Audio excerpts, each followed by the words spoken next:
Hello everyone, welcome to our channel. இப்போ நம்ம பார்க்க போகிறது ஆர்பிஐ அசிஸ்டண்ட்கான ஷிஃப்ட் 1 அனாலிசிஸ் தான் பார்க்க போகிறோம். ஈஸியாக தான் இருந்திருக்கு ஃபஸ்ட்டு ஷிஃப்ட்டு. என்னென்ன கொஸ்டின் வந்திருக்குன்னு பார்த்துடலாமா? ஃபர்ஸ்ட் வந்து நம்ம ரீசனிங் எடுத்துடலாம். ரீசனிங்கில் ரொம்ப ஈஸியாக கொடுத்துருக்காங்க எல்லாமே. என்னென்ன வந்திருக்கு அப்படின்னா பாக்ஸ் பேஸ்டு பசில் கொடுத்துருக்காங்க.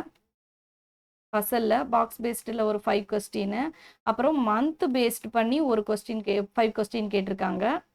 மந்த் பேஸ்டில் டேட் வச்சு கேட்டிருக்காங்க 5 கொஸ்டின்.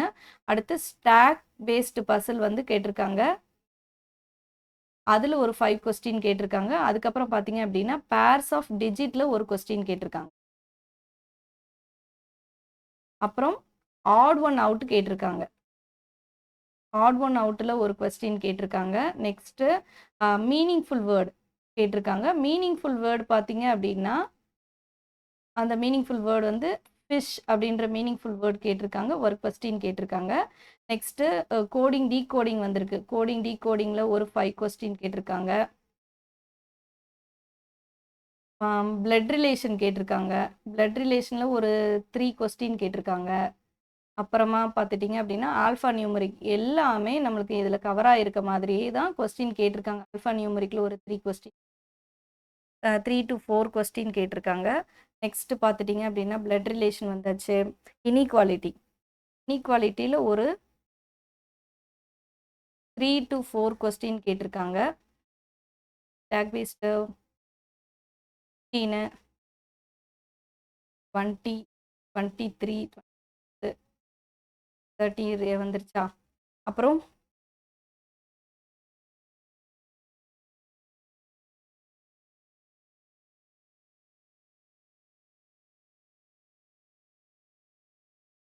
தான் கொஸ்டின் வந்திருக்கு. அடுத்ததாக கண்டிஷன் பேஸ் பண்ணி ஒரு கொஸ்டின் கேட்டிருக்காங்க.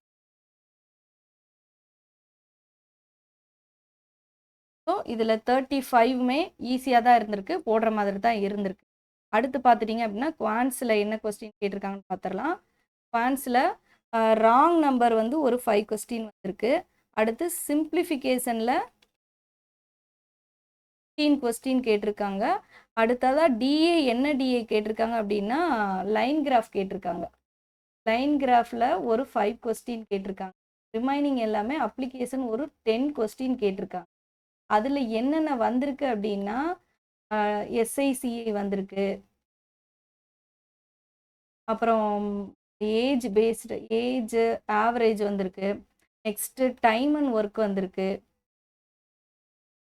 ட்ரெயின் வந்திருக்கு. அடுத்ததாக மென்சுரேஷனில் என்ன வந்திருக்கு அப்படின்னா ரெக்டாங்கிள் ஸ்கொயர் வச்சு கொஸ்டின் கேட்டிருக்காங்க. அடுத்து டைமர் ஒர்க் போட்டாச்சு. அடுத்து இது பைப்ஸ் அண்ட் சிஸ்டம் வந்திருக்கு.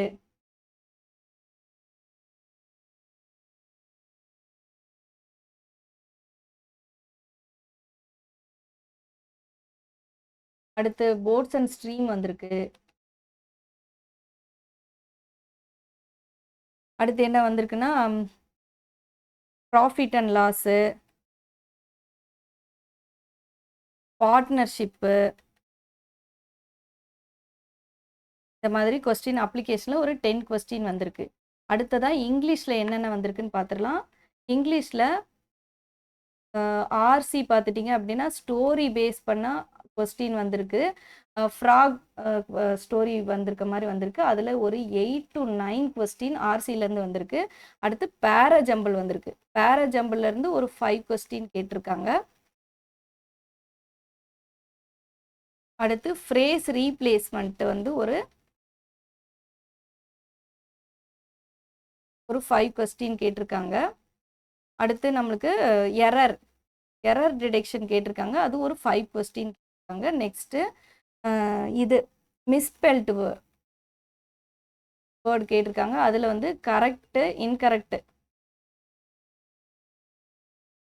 ரெண்டுமே கேட்டிருக்காங்க. ரெண்டு சேர்த்து ஒரு 5 கொஸ்டின் வந்திருக்கு. ஸோ இதில் ஒரு 30 கொஸ்டின் வந்திருக்கு. இதுவும் ஈஸியாக தான் இருந்திருக்கு. இப்போ குட் அட்டெம்ப்ட் அப்படின்னு பார்த்துட்டிங்க அப்படின்னா ஒன்ஸ் ரீசனிங், இங்கிலீஷ். ரீசனிங்கில் நம்மளுக்கு 33 to 35 கொஸ்டினே நம்ம போடுற மாதிரி இருந்திருக்கு. ஏன்னா போன இயர் கட் ஆஃப் வந்து நம்மளுக்கு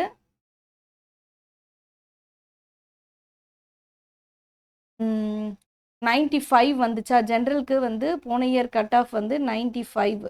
போன இயர்னா 2023ல ஜென்ரல் கட் ஆஃப் 95 இருந்திருக்கு.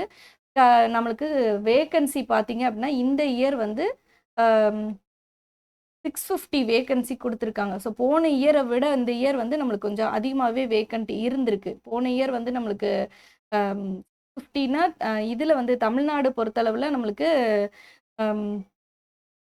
எவ்வளோ வேக்கன்ட் வந்திருக்கு போன இயர். இப்போ டோட்டலாக பார்த்துட்டோம் அப்படின்னா இந்த இயர் நமக்கு 650, போன இயர் பார்த்துட்டிங்க அப்படின்னா வேக்கன்ட் நம்மளுக்கு ஒரு 450 இருந்திருக்கு. ஸோ இதை போன இயரை விட இந்த இயர் நம்மளுக்கு வேக்கன்ட் அதிகமாக தான் இருந்திருக்கு. ஸோ கட் ஆஃப் வந்து 1 or 2 குறையிறதுக்கு சான்ஸ் இருக்குது. ஸோ 92 வரைக்கும் நம்மளுக்கு கட் ஆஃப் வர்றதுக்கு சான்ஸ் இருக்குது. இப்போ பார்த்துட்டிங்க அப்படின்னா இங்கிலீஷில் வந்து 27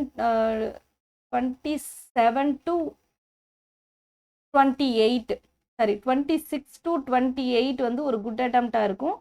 குவான்ஸை பொறுத்தளவில் நம்மளுக்கு 29 to 32 ஒரு குட் அட்டம்ப்டாக இருக்கும். ஸோ ஓவரால் பார்த்துட்டிங்க அப்படின்னா ஃபஸ்ட்டு ஷிஃப்ட்டை பொறுத்தளவில் நம்மளுக்கு ஒரு 87 to 92 வந்து ஒரு குட் அட்டம்ப்டாக இருக்கும். ஓகேவா? ஸோ இந்த 85ல இருந்து போட்டிருக்கீங்க அப்படின்னாலே ஒரு குட் அட்டம்ப்ட் தான்.